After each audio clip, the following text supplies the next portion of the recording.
నమస్కారం రజనీ గారు. నమస్తే అండి.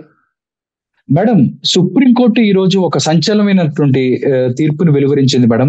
ఎలక్ట్రల్ బాండ్‌కి సంబంధించి ఇది చట్ట విరుద్ధమని మాట్లాడారు. దీన్ని మీరెలా స్వాగతిస్తారు? దీని గురించి మీరేం చెప్తారు మేడం? సార్ ముఖ్యంగా అక్రమంగా, సక్రమంగా అని 2 పదాలుంటాయి సార్. ఈరోజు హ్మ్. సుప్రీంకోర్టు ఇచ్చినటువంటి జడ్జిమెంట్ సక్రమంగా చేసేవాడికి ఏ ఇబ్బంది ఉండదు సార్. అక్రమంగా ఓకే. చేసేవాడు భయభ్రాంతులకు గురవ్వాల్సినటువంటి పరిస్థితి. సక్రమంగా అనే ఓకే. దానికి ఉదాహరణ ఏంటంటే, మొన్న ఈ మధ్య స్కిల్ డెవలప్‌మెంట్ కేసులో 370,00,00,000 స్కామ్ జరిగింది అంటూ చంద్రబాబు గారి మీద అవినీతి ఆరోపణలేశారు. ఆరోపణలేనండి, ఆధారాలు లేనివి. సో, హ్మ్. తర్వాత 245,00,00,000 అనేది చార్జ్ షీట్‌లో మెన్షన్ చేయబడింది. అంటే మేము తీసుకునేది ప్రామాణికంగా అంతే అమౌంటే. So, okay. కొండని తొలికన పట్టినట్టుగా 27,00,00,000 ఆయన అకౌంట్‌లో దొరికినాయండి. ఈ పార్టీ అకౌంట్‌లో అంటే, అవి ఏ డబ్బులు అంటే అక్కడ దొరికిందండి. Electoral bonds. అంటే ఎలక్టోరల్ ఓకే. బాండ్స్ ఎంత ఎవరెవరు పంపిస్తున్నారనేది మొదటి నుంచి ట్రాన్స్‌పరెంట్‌గా పబ్లిక్ డొమైన్‌లో పెట్టినటువంటి పార్టీ తెలుగుదేశం పార్టీ. ఇప్పటి నుంచే ఓకే. కాదండి. అయితే ఎన్టీ రామారావు ఉన్న టైం నుంచి ప్రతీదీ ట్రాన్స్‌పరెంట్‌గా ప్రజలు ప్రతీదీ తెలుసుకునే రకంగా ఉంటుంది. నిన్న మొన్నటి రోజు కూడా లోకేష్ గారు ఒక స్టేట్మెంట్ ఇచ్చారు. 92లో చంద్రబాబు గారు ప్రతిపక్ష నేతగా ఉన్నప్పుడు స్టార్ట్ చేసినటువంటిది హెరిటేజ్. 94లో అవును. లిస్టెడ్ కంపెనీ అయింది. అప్పటినుంచి పబ్లిక్ డొమైన్‌లో హెరిటేజ్‌కి సంబంధించినటువంటి ఆస్తులు, అప్పుల వివరాలు, లావాదేవీలు, లాభాలు, అదే రకంగా షేర్ విలువలు ప్రతీదీ అక్కడ పబ్లిక్ డొమైన్‌లో పెట్టబడి ఉన్నది. సో, ఇది ఎందుకు అవును. చెప్తున్నారంటేనండి, దొంగతనంగా 2 రకాలుగా చేస్తాడు. దొరికే వరకు ప్రతి ఓడు దొరే. దొరికాక దొంగ. హ్మ్. ఎలక్ట్రల్ బాండ్స్ వల్ల ఎక్కడ తప్పు జరుగుతది? ఎవరు భయపడతారు? ఎవరికి ఇది గొడ్డలి పెట్టె లాంటి జడ్జిమెంట్ అంటే తప్పు చేసే వాళ్ళకండి. ఫర్ సపోజ్ వైజాగ్‌లో ఒక ఎంపీ గారి హ్మ్. ఆధ్వర్యంలో ఆయన కొంత రియల్ ఎస్టేట్ చేస్తూ వెంచర్‌లేసేవాడండి. అతని ఓకే. భూమి అన్‌ఎక్స్‌పెక్టెడ్‌గా అది అన్‌ఫార్చునేట్‌గా గవర్నమెంట్ డాట్ లైన్స్‌లోకెళ్ళిపోయింది. ఆ డాట్ లైన్స్‌లో ఉండేది క్లియర్ అయ్యే వరకు వాటిని ఎటువంటి లావాదేవీలు అంటే అమ్మకాలు, కొనుగోలు జరగవు. సో, ఆ డాట్ ఓకే. లైన్స్‌లోకి ఇప్పుడు ముఖ్యమంత్రి గారితో ఒక డీల్. ఇదిగో నీ డాట్ ఓకే. లైన్స్‌లో భూమిని విడిపిస్తాను. నువ్వు పార్టీ ఫండ్ మాకెంతిస్తావు? 5,00,00,000 ఇస్తావా? 10,00,00,000 ఇస్తావా? ఇట్లా డిమాండ్ అన్నమాట. ఇది నిరూపితమైందండి. నేను చెప్పింది కథ కాదు. హ్మ్. యాస్‌టిస్‌గా నిరూపితమైనటువంటి సిట్యుయేషన్. So, okay. ఆధారాలు కూడా మొన్న ఈ మధ్య పట్టుకున్నారు. ఇదేంటది ఎలక్ట్రల్ బాండ్స్ ప్రకారం పార్టీ ఫండ్ ఇంతెందుకిచ్చారు అంటే, గతం నుంచి కూడా కొన్ని కుటుంబాలు పార్టీ ఫండ్ ఇస్తూనే ఉంటాయండి. వాళ్ళిచ్చారని అవును. చెప్పుకోవడమే గానీ, ఎక్కడ చూసుకునే అవకాశం ఉండకుండా ఉండేది. కానీ ఇప్పుడు పబ్లిక్ అవునండి. డొమైన్‌లో పెట్టడం వల్ల ఇదిగో 1995 నుంచో లేకపోతే 2015 నుంచో మా కుటుంబం ప్రతి సంవత్సరం అంటే ప్రతి 5 ఏళ్లకి ఎలక్షన్ టైమ్‌లో మేము పార్టీ ఫండ్ ఇంత ఇస్తుంటామని వీళ్ళు చెప్పుకునేయడమే కానీ అక్కడ ఆధారాలు ఉండేవి కాదు. పబ్లిక్ డొమైన్‌లో పెట్టడం వల్ల అన్నిటికి ఆధారాలు దొరుకుతాయి. అది మన టీడీపీ హ్మ్. ప్రభుత్వం వాళ్ళు పెట్టినట్టుగా. అదే రకంగా జనసేనకి ఎక్కడెక్కడి నుంచో ఎన్ఆర్ఐలు, అభిమానులు, పవన్ కళ్యాణ్ గారి అభిమానులు, సినిమా అభిమానులు, రాజకీయ అభిమానులు, వ్యక్తిగత అభిమానులు, కుటుంబ రిలేషన్స్ వాళ్ళు వీళ్ళందరూ కూడా పంపిస్తారు. అవి కూడా పబ్లిక్ డొమైన్‌లో ఉంటాయి. దేనికి ఎంత ఖర్చు పెడుతున్నారు? ఎంతే వస్తుంది? అనేది ఓపెన్‌గా ఉంటుంది. కానీ ఇక్కడ ఎవరు భయపడతారు అంటే డిమాండ్‌గా డబ్బులు లాక్కునేవాళ్ళు. అంటే ఇప్పుడు నా హ్మ్. పేరు నేను ఎవరికైనా నా స్నేహితుడికి చూపించుకోవాల్సొచ్చినప్పుడు, ఇదిగో చూడు నేను పార్టీ ఫండ్ రూ. 1,00,000 ఇచ్చాను. అప్పట్లోనే ఇచ్చాను. ఇదిగో మళ్ళీ నెక్స్ట్ ఏడు 5,00,000 ఇచ్చానని చెప్పుకుంటా. నా పేరు కిందే హ్మ్. ఇంకొక పేరు ఉంటదండి. వాడు 10,00,00,000 ఇచ్చినాడు పార్టీ ఫండ్. వాడి స్థాయి, వాడి స్తోమత రూ. 1,00,00,000. వాడు 10,00,00,000 ఎట్లా ఇచ్చినాడు? అంటూ నేను క్వెషన్ హ్మ్. చేసేస్తా. ఆ ఇచ్చినోడు దొంగతనంగా బ్లాక్ మనీ ఇచ్చేస్తాడు పార్టీకి. దానికి అవును. వైట్ ఉండదు. దానికి లెక్కుండదు. ఇప్పుడు అతను హ్మ్. 10,00,00,000 ఇచ్చాడంటే నీకెక్కడివి 10,00,00,000 నువ్వెట్లిస్తున్నావు? అని అతన్ని అడిగితే అతను జీరో గదా! అవును. జీరో అయిపోతాడు. ఇక్కడి నుంచి బ్లాక్ మనీ మొత్తం పార్టీ ఫండ్ రూపంలో వచ్చేస్తుంది కాబట్టి దాన్ని డొమైన్‌లో పెట్టండి అన్నారు. ఇప్పుడు సెక్షన్ ఓకే. 80 ఉందండి.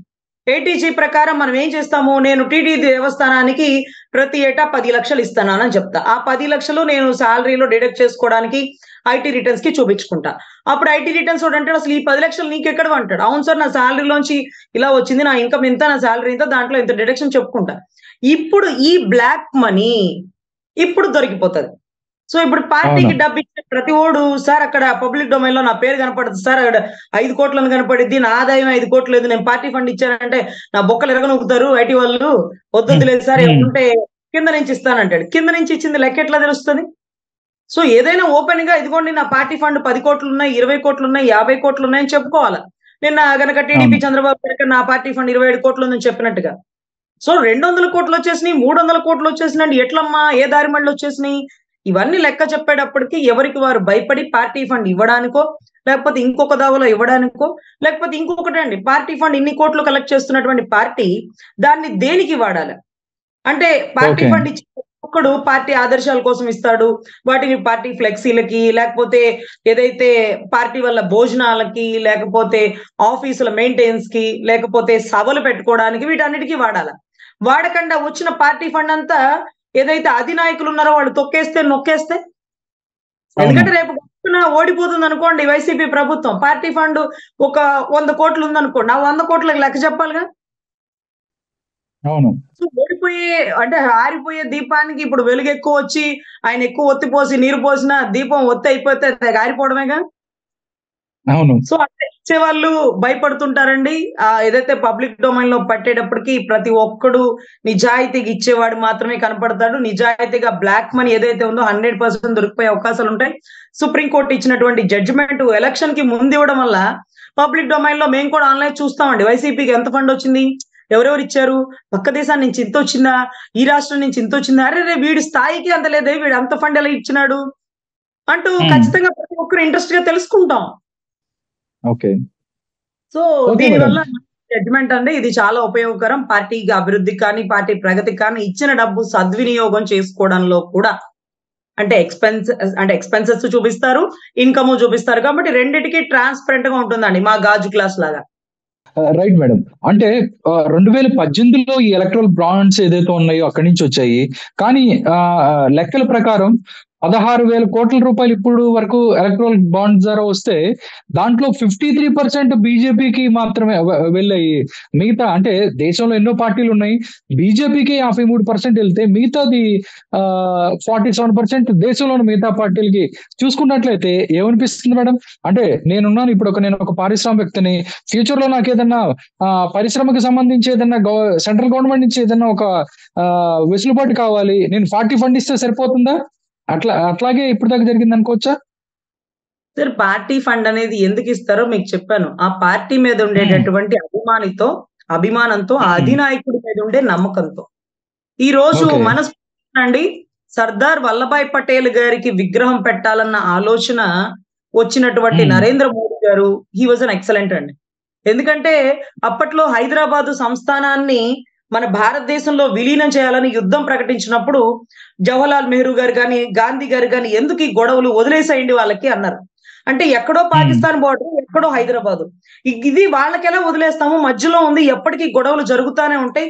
బరిలోకి దిగితే ఖచ్చితంగా హైదరాబాదు సంస్థానాన్ని మనం ఆధీనపరుచుకోవచ్చు, స్వాధీనపరుచుకోవచ్చు అనేటువంటి గొప్ప ఉద్దేశంతో హైదరాబాదు సంస్థానం అనేది మన భారతదేశంలో ఉండగలిగిందంటే దాని పూర్తి విజయం పటేల్ గారిదేనండి.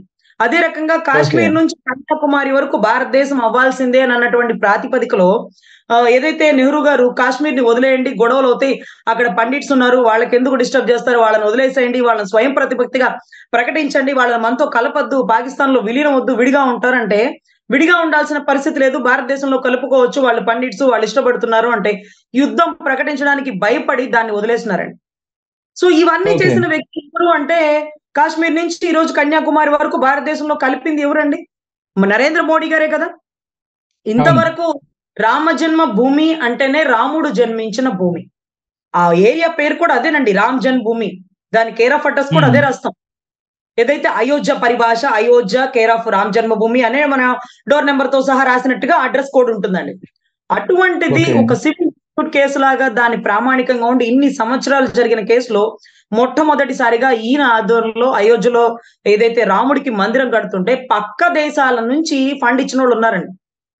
ఇవంతా ఆ పార్టీ మీద అభిమానంతో, అధినాయకుడి మీద ఉండే నమ్మకంతో సద్వినియోగం చేస్తారనే ఒక దృక్పథంతో త్రిపుల్ తలాక్ తీసేయడంలో, ఆర్టికల్ 370 రద్దు విషయంలో, కొన్ని ప్రాతిపదికల విషయంలో అన్నిట్లో కూడా మోడీ గారు ఆదర్శప్రాయుడండి. అంటే రాజకీయం అంటే వారసత్వంతోనే చేయగలుగుతాం, డబ్బు ఉంటేనే చేయగలుగుతాము, వీళ్ళైతేనే చేయగలుగుతారు, వాళ్ళైతేనే చేయగలుగుతారు అనే స్థాయి నుంచి మోడీ గారు ఒక టీ చాయ్ అమ్ముకునే వ్యక్తి అని మనందరికీ తెలుసు కదండి. ఆర్ఎస్ఎస్ అవును. నుంచి ఆయన ఒక యుద్ధ ప్రాతిపదికగా ఎల్కే అద్వానీ గారు, అటల్ బిహారీ గారు, వీళ్ళందరూ వాజ్పేయి గారి ఆధ్వర్యంలో జరుగుతున్నటువంటి గొప్ప ఆదర్శాలు గల పార్టీ బీజేపీ 100% గా. సో అటువంటి అవునండి. బీజేపీలో ఉన్న వ్యక్తికి ఫండ్ సర్వసాధారణంగా వస్తుంటది ఎక్కువగా. సో ఎందుకొచ్చిందనంటే వాళ్ళన్నిటికి లెక్క చూపిస్తున్నారు కదా! ట్రాన్స్‌పరెంట్ గా. చూద్దాం మనం గూడా ఎవరెవరికి ఎంతొస్తుందో, ఓకే. మనకెంతొస్తుందో, వాళ్ళకెంతొస్తుందో, అభిమానులు ఎవరు, వాళ్ళు బ్లాక్ ఇస్తున్నారా, వైట్ ఇస్తున్నారా అనేది ఇప్పుడు ట్రాన్స్‌పరెంట్‌గా ఓపెన్ అవుతది. నిజంగా ఒకవేళ మీరు బీజేపీని అనుమానిస్తున్నా ఇప్పుడు ట్రాన్స్‌పరెంట్‌లో ఎవరు దొంగలు, ఎవరు దొరలు సుప్రీం కోర్ట్ తెలుస్తుంది గదా! Okay madam. అంటే ఎలక్షన్స్ ముందు ఇలాంటి ఒక తీర్పు రావటం అనేది పార్టీలకి కొంచెం ఇబ్బందికరమైన పరిస్థితి అనుకోవచ్చా రజనీ గారు? ఆఫ్‌కోర్స్ అండి. ఆఫ్‌కోర్స్ ఖచ్చితంగా. ఎందుకంటే హ్మ్. బ్లాక్ అంతా దగ్గర హ్మ్. పెట్టేసుకొని పార్టీ ఫండ్ ఇచ్చేద్దాం అనుకున్న ప్రతి ఒక్కడు ఆ బ్లాక్ ఓపెన్ అయిపోయి స్క్రీన్ మీద కనపడుతుంది సిల్వర్ స్క్రీన్‌లో. ఇక మైండ్ పబ్లిక్ డొమైన్‌లో బ్లాక్ అవుతుందంటారు. అందరూ చూసేస్తారు అనే ఒక భయంతో వాళ్ళు కొంచెం టెన్షన్‌గా ఉన్నారు. ఇవ్వాలా? వద్దా? డైరెక్ట్‌గా ఇస్తే ఎలా ఉంటది? డొమైన్‌లో పెట్టేస్తే ఎలా ఉంటది? అనేటటువంటి టెన్షన్ ఉందండి.